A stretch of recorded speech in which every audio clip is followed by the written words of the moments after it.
So here is the mystery of Scripture. It's not secular history.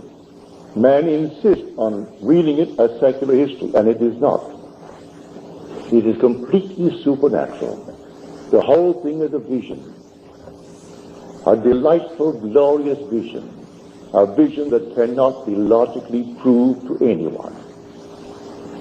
I can prove things of earth, but I cannot prove these things of Scripture.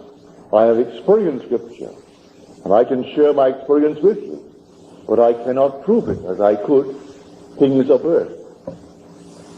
So here we are told,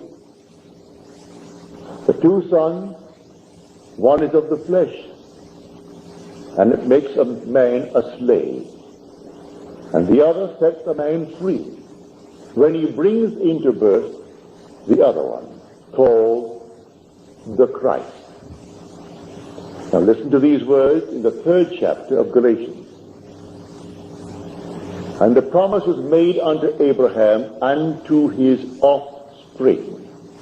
It does not say offspring, referring to many, but to one, and to your offspring, which is Christ.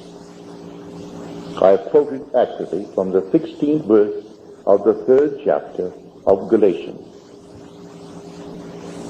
The Christ is the offspring of David, of Abraham. Abraham is the father of the multitude. We are all the descendants of the multitude. But a true Israelite is not a descendant of Abraham after the flesh, but the elect of God of any race or nation. We are called one by one and incorporated into the one body, who is the Father and God of all. And that incorporation into that body becomes our body. And he in whom I am incorporated is the father of David. And therefore then David is my son. And so I will tell of the decree of the Lord. He said unto me, Thou art my son. Today I have begotten thee. And so David finds him. And David cries unto him, Thou art my father, my God, and the rock of my salvation. Now we are told David hides in us. The day will come, you will expand to the point where it can explode, and David is released. And as he is released, he stands before you. And here, you're looking now at the mystery of mysteries. God kept his promise. It is his purpose to give himself to us, his sons, as though there were no other in the world, just you and God's Son. And God's Son is David. And so when you look into the face of the Son of God and know him to be your son, then you know who you are. There's no other way you'll ever know. I could tell you from now to the ends of time that you're God. You won't believe it. Not really. But you will have to the day it happens to you. When it happens to you, there is no doubt and no argument in the world that could persuade you that you are dreaming or that it's some strange hallucination. It is simply a vision that you cannot let go. So the man who is changed by vision must walk then by faith through the mire of doubt. And so he is faithful to the vision in times of trouble. It doesn't matter what happens into the world. You know what happened to you, and it sustains you through everything in this world. So the donkey spoken of, that ass, that every year, year after year, in the Christian faith, we dramatize it. And yet, the ass is the body that you wear. That is where the king is riding. And he's riding him triumphantly into Jerusalem. But the Jerusalem above, and the Jerusalem above, is free, and she is our mother. Now we are told in Scripture, Zion, Jerusalem, city of David, Bethlehem are synonymous terms. In the 87th Psalm, you will read Zion. And in Zion, it is said, this one and that one were born in her. And that one was born there. And all these are recorded, for the Lord records his people and registers his people. Everyone that is called, and we are called one by one to be born out of Zion. And Zion is not in the Near East, in spite of what we read in the papers, in spite of what many believe.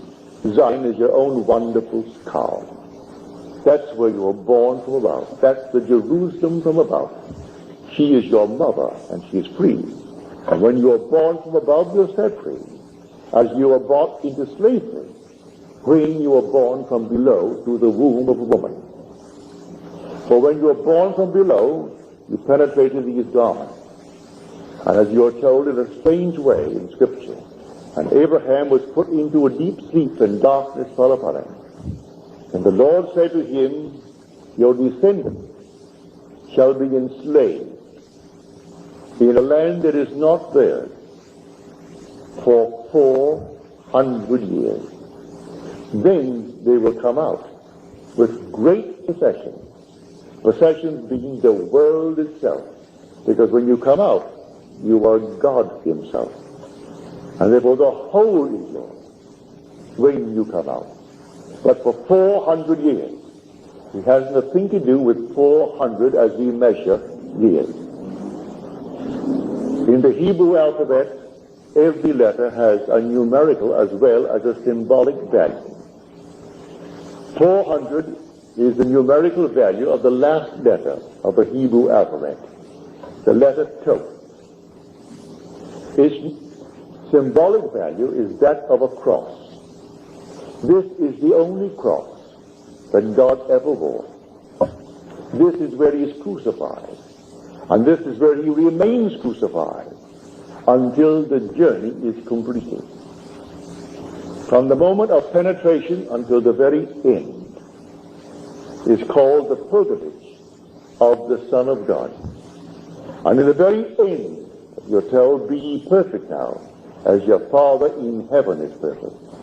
And that word perfect is telos, which means to have a definite goal, a definite end, and to complete, and, well, not only to complete it, but to follow closely to the nth degree the original image. You simply must fashion within yourself that original image, which is God himself. But who is doing the fashioning?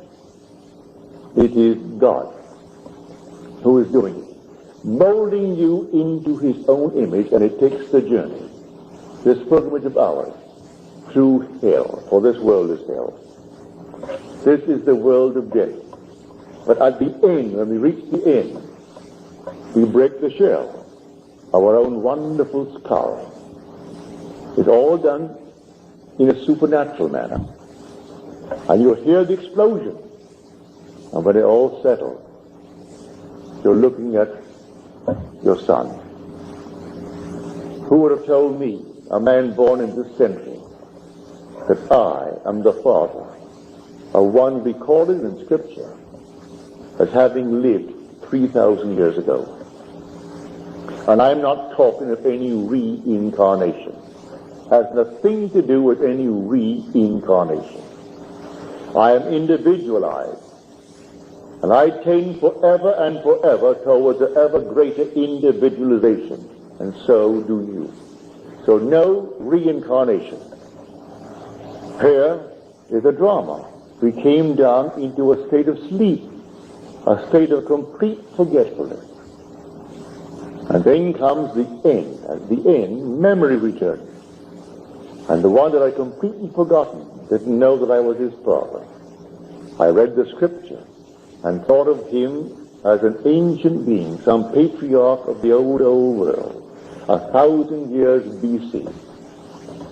I'm going to discover that I am his father, that I, a man in the 20th century, the father of one who is supposed to have lived 1000 BC, and I know from experience I am. I also know that you are too, but you do not know it yet.